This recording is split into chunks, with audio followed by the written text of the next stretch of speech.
Okay, so I'm with Erik, and he is representing MoveOn Miami division. Erik, please describe to us what exactly went on here. Well, we had over 100 people gather today to voice, their concerns about the escalating tensions with Iran, and basically send a clear message that Miami wants peace. We definitely do not want to be getting involved in another unnecessary war in the Middle East. Erik, were you met with any problems with counter protesters? I saw two gentlemen across the street, or was it a peaceful event? Yeah, this was peaceful. I didn't even really notice there was anyone across the street. We had speakers from a variety of different faiths, say a prayer for peace, and some people spoke out that had either veterans or people in military families. So this was really just a personal, people sharing their personal stories about why they, why we want peace. Now, Erik, I'm a little upset at the fact that back when the war in Iraq was about to happen, there were around 30 million protesters around the world. That's a lot. It's a big number. There was a strong rejection of war, and yet still the war went on. Do you think it's possible with, I don't know, maybe the help of social media, maybe having more than 30 million people speak up? Can we really, from the civil society, stop the advancement of war? Because we're dealing here with the military-industrial complex, so this is a very tough fight. Do you think it's still possible? Yeah, I definitely think it's possible. Otherwise, I wouldn't be out here. I think that for a lot of people, though, the mistakes of the Iraq War are still fresh.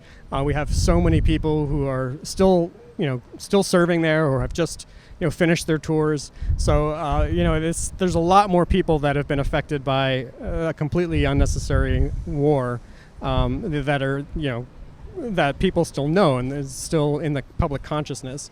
So I think that there is, we have a much better potential here to mobilize to stop this, especially if we can pressure Congress to, do their constitutional duty, which is, declaring war and holding the purse strings, which we'd need if we're going to actually pay for a war. And it seems like this Congress, at least in the House of Representatives, with some of the Democrats we have elected, it seems like they're willing to fight for it. I think that also not just protesting physically, it's also really important to reach people, to reach into their echo chambers, because a lot of times, even if we do this, the other side isn't hearing about it. But especially, it just makes it all worse when you hear the double talk, the double speak Orwellian language of getting us closer to Third World War III, and yet they're saying that this is for peace. So, do you have any ideas of how MoveOn or other peace organizations can break the cycle and really reach to other people that might not know that this even went on in Miami, because it's even dark? Right.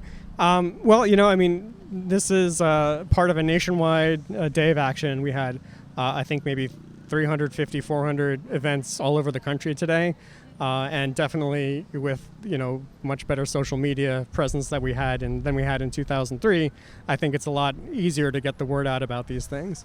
So, I think that, if as long as people are actually sharing these experiences that they're having, I think that we can break through a lot of the Orwellian doublespeak that's happening. Yes. And one last question about the cost of war, because a lot of times people might be a little bit pragmatic. They might say, hey, but we need to defend American interests, and don't really care sometimes about the humanist reasons, or even the religious ones for that matter. Can you just give one last message and make it clear to average Americans that we pay the price, the monetary price for war? Because I understand that post 9/11, we spent already like $6.4 trillion. So how many Medicare for Alls do you think this is going to cost us? Well, hopefully none. That's the idea. We've seen just over the last decade our crumbling infrastructure, our rising inequality. The degradation of the environments, all because we've been choosing to spend money on completely unnecessary wars. And I think that people are fed up with that. And I'm glad that we can start mobilizing people to get that voice heard. Yeah, And you said the environmentalists, because we all know that our military bases, the army, it's the number one contamination factor. I've seen you with the environmentalist organization. Was it Sunrise?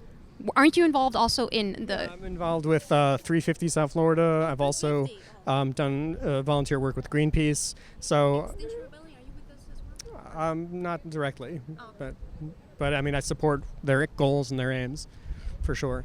We have a real crisis going on, a climate crisis that is not being addressed, and spending trillions on a completely avoidable war is certainly a great way to for the powers that be to avoid having to actually deal with issues that really will cause suffering, like climate change. I mean, we've been seeing the Australia bushfires, that literally look like something out of Dante's Inferno. Fortunately, not too many people have been hurt, but I mean, this is not something that's going to stop. This is just going to get worse, and the more money we spend for war, every dollar we spend on war is a dollar that we can't spend on renewable infrastructure. Exactly, and all those poor koalas that really makes you think. Thank you so much, Erik. I think that, I mentioned the environmentalist factor because being pro-peace, being a peace activist, it really does mean that you get to meet people that have a coherent lifestyle. Because it's not just being, against anti-war. You really do have like a life philosophy that just I would say is centered around love and just giving back. So thank you so much, Erik. And could you give one last message to anybody out there who might be divided between whether or not it is beneficial to America to go into another failed desert war? Just one last message for peace. Really sell it. Yes, we definitely have nothing to gain with another war in the Middle East or anywhere.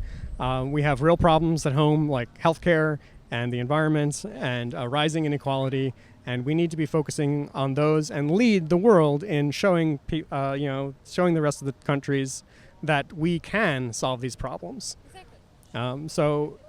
Yes, war is completely detrimental to all of these progressive values, whether it's healthcare, whether it's the environment, whether it's racial justice. War impacts them all. Well, again, thank you so much, Erik. I really think that this is another way of just getting into other people's echo chambers and passing on the message of peace. So thanks. Thank you. Mm-hmm. We are for all U.S. troops, weapons, air power out of the Middle East, period. There's 50,000, somebody told me 80,000 troops, U.S. troops of various branches in the Middle East. 5,000 just in Turkey. And we're for them all out of the Mideast. In addition to ending the war moves against Iran, continuing war occupation of Iraq, and so on. Those millions of Iranians that were out in the streets for Soleimani were in the streets against him, and 800 were killed because of the wars that he has waged in all parts of the region. So it seems contradictory, but to them it was a violation of their sovereignty to do this. And I'm with them 100% on that. So let's keep this up. This is just the first. This is not going away. Trump can say Iran is standing down. But the U.S. is not standing down in terms of its military power in the world. Thank you.